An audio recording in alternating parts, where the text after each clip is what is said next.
दीपक sir, एक बात है, आपने पहले भी बात की जिसमें आपने कहा कि आप एक ट्रस्ट बना रहे थे शुरुआत की बातचीत में, आपने कहा मेरे नाम पे 4 कंपनियां हैं, फिर अब बात हो रही है जिनके पास मल्टीपल प्रॉपर्टीज होते होंगे। ये ट्रस्ट शब्द जो है ना, ये हमेशा ऐसा लगता है ट्रस्ट ये बड़े लोग बनाते हैं जिनके पास बहुत सारी धन संपत्ति है। मेरे जैसे लोग और जो लोग ये वीडियो देख रहे होंगे, जो सैलरीड होंगे, जो केवल निवेश कर रहे हैं, उनके मतलब का नहीं है ट्रस्ट।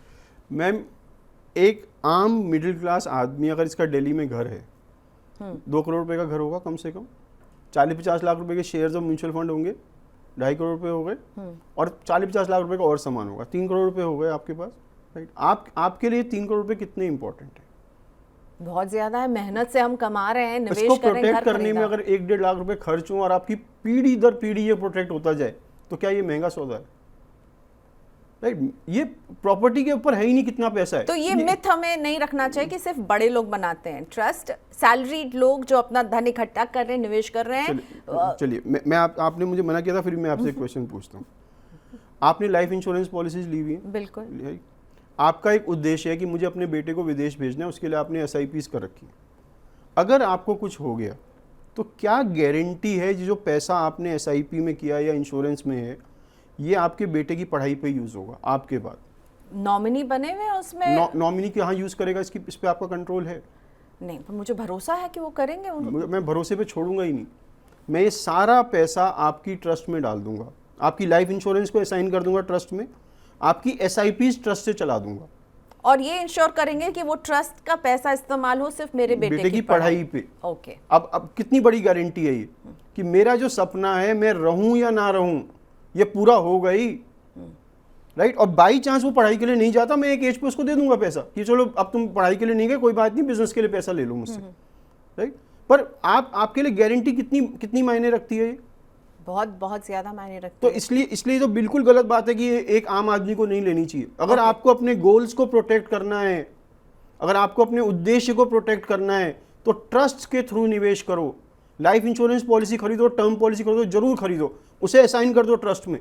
ठीक है, चलिए मैं मान गई ट्रस्ट बनाना चाहिए, लेकिन आपने अभी एक बात बोली जो मेरा सवाल था कि इसको बनाने में आपने कहा 1 लाख 1.5 लाख के आसपास का खर्चा आता है। कितना खर्च आता है और क्यों आता है इतना खर्चा? क्योंकि इसकी ट्रस्ट डीड की ड्राफ्टिंग महंगी है।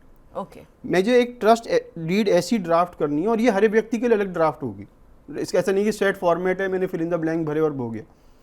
ये ट्रस्ट डीड सर्वाइव कब तक करेगी? आपकी पीढ़ी दर पीढ़ी, राइट। और मुझे बताना पड़ेगा हर स्टेज में कौन ट्रस्टी होगा, कौन बेनिफिशियरी होगा, किसके कितने अधिकार होंगे, किसके अधिकार नहीं होंगे, क्या क्या चेक्स एंड बैलेंस डालूंगा। तो ये 50 से 60 पेज का एक डॉक्यूमेंट होता है जो आपके लिए ड्राफ्ट करेगा एक लॉयर। और जो लॉयर स्पेशलाइज करता है ट्रस्ट में, मतलब वो नॉर्मल लॉयर्स के बस की बात नहीं है ये, क्योंकि इसमें जरा सी भी गलती आपके इस 3 करोड़ को प्रॉब्लम में डाल देगा। इस जनरेशन में नहीं डालेगा, अगली जनरेशन में डाल देगा, क्योंकि वो लोग नॉर्मल लॉयर सोच ही नहीं सकता उतनी आगे की जितना एक स्पेशलिस्ट लॉयर सोच पाएगा when he is creating a trust. तो इसलिए इसकी ड्राफ्टिंग महंगी है। पर आप पूछो पर ईयर्स का चलाने का खर्चा क्या है? इसकी खाली एक रिटर्न फाइल होती है जिसका खर्चा मैक्सिमम कोई चार्ट अकाउंट लेगा तो 5,000 रुपये साल। ओके। इसकी रिटर्न फिर हर साल आपको फाइल करनी होगी अगर आपने ट्रस्ट बना दिया। Okay, that's very important. Another thing, इतनी सारी बात हो गई, आपने कन्विंस कर लिया कि ट्रस्ट बनाना सबके लिए ज़रूरी है, कितना खर्चा आएगा, इसका रिटर्न फाइल करना है। अब ट्रस्टी कौन होगा? परिवार का मुखिया बना रहा है ये कि मेरे बाद क्या होगा मेरे पैसों का, मेरी संपत्ति का, तो मैं इसमें ट्रस्टी किसे बनाऊंगी? तो जनरली मैं अपने किसी ऐसे व्यक्ति को बनाऊंगा जिस पे मुझे विश्वास हो, जो परिवार का शुभ चिंतक हो, मेरे से यंगर और हेल्दियर हो, who is more likely to survive me. और अगली पीढ़ी को मैं डिसाइड करने दूंगा कि तुम बना लो आगे के। जैसे मैंने अपने बेटे को मैंने अपनी ट्रस्ट में लिखा है, जैसे मेरा बेटा 25 साल का होगा वो ट्रस्टी की तरह ज्वाइन कर जाएगा हमें, राइट। अनफॉर्चुनेटली मेरा एक ही बेटा है, अगर 2 होते तो मैं दोनों को ज्वाइन करता, कम से कम 2 ट्रस्टी वाला नॉर्म पूरा होता। तो इसलिए मैंने उसके कजिन को नॉमिनेट किया हुआ है अपनी ट्रस्ट में। उसके बाद मैंने अपने बेटे को पावर दी हुई है कि तुम डिसाइड करो अगला ट्रस्टी कौन होगा, और अगर तुम बिना डिसाइड करे तुम चले गए तो मैंने एक डिफॉल्ट क्लॉज डाला है, फिर ये बन जाएगा। Okay, right. तो मैं वो आगे तक डिसाइड कर सकता हूँ। क्या मेरा डिसीजन परफेक्ट होगा? बिल्कुल गारंटी नहीं है, पर डिसीजन ना लेने से तो बेटर है ना। मैंने एक तरीका बना के तो छोड़ा, राइट। इसका दूसरा वो क्या है कि मैं डिसाइड ही ना करूं, तो वो तो उससे भी गलत है। मैं ट्रस्ट ही ना बनाऊं, वो तो उससे भी गलत है। ठीक है, अब ये आपने बात की कि ट्रस्ट को हर साल इनकम टैक्स रिटर्न भरना होगा, तो ट्रस्ट को इनकम टैक्स रिटर्न भरते वक्त क्या ख्याल रखना है? क्या इनकम टैक्स रिटर्न वो एक रेगुलर इंडिविजुअल की तरह भरेगा? क्योंकि एक हम देखते हैं एचयूएफ एक एंटिटी है, अब आप एक एंटिटी कह रहे हैं ट्रस्ट, और वो भी फैमिली ट्रस्ट। तो मैम ये बहुत कॉम्प्लिकेटेड क्वेश्चन है। बहुत सारे चार्टर्ड अकाउंटेंट मुझसे यही क्वेश्चन पूछते हैं, ट्रस्ट की रिटर्न कैसे भरें प्राइवेट फैमिली ट्रस्ट। अब इसको आप बहुत ध्यान से सुनिएगा। ट्रस्ट में 3 तरीके की इनकम आ सकती है या 3 इंसिडेंट पे टैक्स आ सकता है। पहला इंसिडेंट तब है जब आप ट्रांसफ़र करते हो एसेट को ट्रस्ट के अंदर। दूसरा इंसिडेंट तब है जब ट्रस्ट की कमाई होती है उस एसेट पे।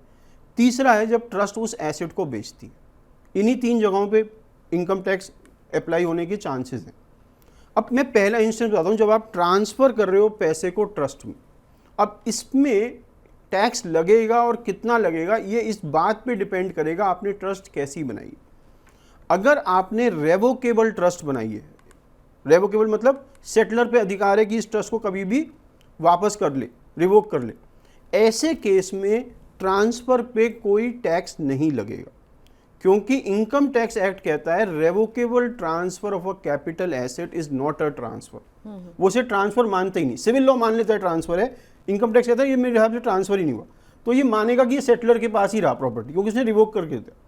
अगर उसने इररिवोकेबल ट्रस्ट बनाई और फिर ट्रांसफर कर दी प्रॉपर्टी, तो ऐसे में उसको मिला क्या ट्रांसफर करने में? कुछ नहीं मिला, ये तो गिफ्ट है, और gift to specified relatives is tax free. तो अगर इसमें जो बेनिफिशियरी हैं आपके परिवार के सदस्य हैं, जो आपके सेक्शन 56 में 8 नाम दिए हुए उन्हीं के अंदर से हैं, तो इसमें कोई टैक्स नहीं लगेगा। तो ट्रांसफ़र पे कोई टैक्स नहीं लगा। दूसरा हुआ जब इसकी इनकम आई। जब इसकी इनकम आई, अगर ये रेवोकेबल ट्रस्ट है तो इनकम ऐड हो जाएगी सेटलर की इनकम में, तो पहले जो वो टैक्स दे रहा था वही देगा। अगर ये इररेवोकेबल है तो ये बेनिफिशियरी की इनकम में ऐड हो जाएगा और बेनिफिशियरी के स्लैब रेट्स मिल जाएंगे। तीसरा है जब मैं इसे सेल करूंगा। अगर जब मैं प्रॉपर्टी सेल करूंगा तो जिसने ट्रांसफ़र करी उसकी कॉस्ट ऑफ एक्विजिशन पे कॉस्ट इन्फ्लेशन इंडेक्स मिल जाएगा और आप उस पर कैपिटल गेन टैक्स दोगे, और वही दोगे जो वैसे देते अगर आप ट्रांसफ़र नहीं करते। तो इसका मतलब trust is tax neutral. Tax का अगर फ़ायदा नहीं है तो नुकसान बिल्कुल नहीं है। दूसरी बात, अगर आपके फैमिली में ऐसे लोग हैं जिनके स्लैब्स अभी हिट नहीं हुए हैं, तो उनकी वो 10 लाख रुपए तक की इनकम नहीं है, तो आप उनको बेनिफिशियरी बनाकर इररिवोकेबल ट्रस्ट बना के वो स्लैब हिट करा के टैक्स बचा सकते हो, राइट। एक चीज़ आपको याद रखनी पड़ेगी, अगर आपने डिस्क्रिशनरी ट्रस्ट बनाई तो इनकम टैक्स एक्ट कहता है इसे maximum marginal rate of taxation पे हम टैक्स करेंगे। अब इस वजह से बहुत सारे लोग कहते हैं कि हम ट्रस्ट नहीं बनाएंगे डिस्क्रिशनरी, क्योंकि इसमें रेट मैक्सिमम हो जाएगा। मैं उन लोगों से पूछता हूं, आज की डेट में आप अपनी इनकम पे कौन सा टैक्स दे रहे हो, कितने परसेंट दे रहे हो? ज़्यादातर हम में से सब लोग मैक्सिमम ही दे रहे हैं। 30% का स्लैब ऑलरेडी हो गया, ट्रांसफर करने के बाद कितना होगा? 30% का। तो नुकसान क्या होगा? नुकसान उस व्यक्ति को है जो लोअर टैक्स ब्रैकेट्स में, ओके, राइट। जनरली जो ट्रस्ट बनाएगा वो लोअर टैक्स ब्रैकेट में नहीं होगा। तो ट्रस्ट में टैक्सेशन का नुकसान नहीं है। हाँ, इसे टैक्स फाइलिंग के लिए आपको अपने सीए को थोड़ा एजुकेट करना पड़ेगा। बिल्कुल। तो फिर 2 प्रोफेशनल्स जो है उसकी हेल्प आपको लेनी होगी। पहले तो ट्रस्ट बनाने के लिए आपके पास एक लॉयर होना चाहिए जो ट्रस्ट बनाने का काम जानते हैं, और दूसरा उसकी इनकम टैक्स आपको हर साल उसकी रिटर्न फाइल करना है, तो एक चार्टर्ड अकाउंटेंट ज़रूर चाहिए होगा।